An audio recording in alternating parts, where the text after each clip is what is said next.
জল নেই। দেখা যাক এই ছবির বদল হয় কিনা। আর্চিকর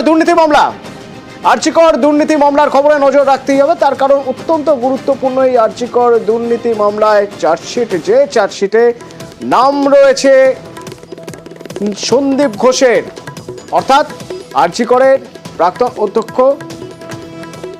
সেই সন্দীপ ঘোষের নাম রয়েছে।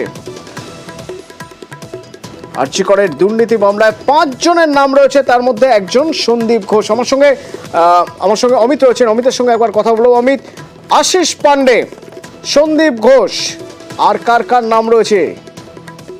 সন্দীপ ঘনিষ্ঠ সুমন হাজরা, বিপ্লব সিং এবং আফসার আলী, যিনি সন্দীপ ঘোষের ব্যক্তিগত নিরাপত্তা রক্ষী ছিলেন। মোট 5 জনের নামে চার্জশিট দেওয়া হয়েছে। সূত্রের দাবি আরো 3টি সংস্থার বিরুদ্ধে কিন্তু চার্জশিট দিচ্ছে সিবিআই। এই 3টি সংস্থাকে বেআইনিভাবে বরাত পাইয়ে দেওয়া হয়েছিল।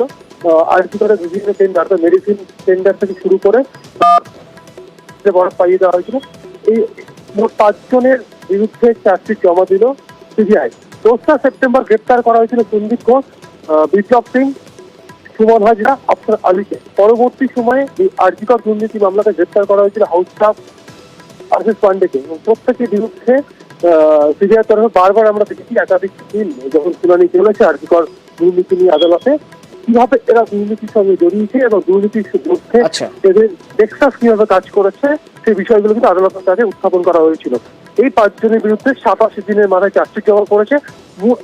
80 পাতার মূল চার্জশিট, এছাড়া প্রায় 1500 পাতার নথি এবং 110 জন উইটনেস, যাদের বিভিন্ন সময় যাদের বয়ান রেকর্ড করা হয়েছে সিবিআই তরফে, তাদের বয়ানের ভিত্তিতে এই 5 জনের বিরুদ্ধে চার্জশিট জমা দেওয়া হয়েছে সিবিআই তরফে। ধন্যবাদ। Arambagh polytechnic college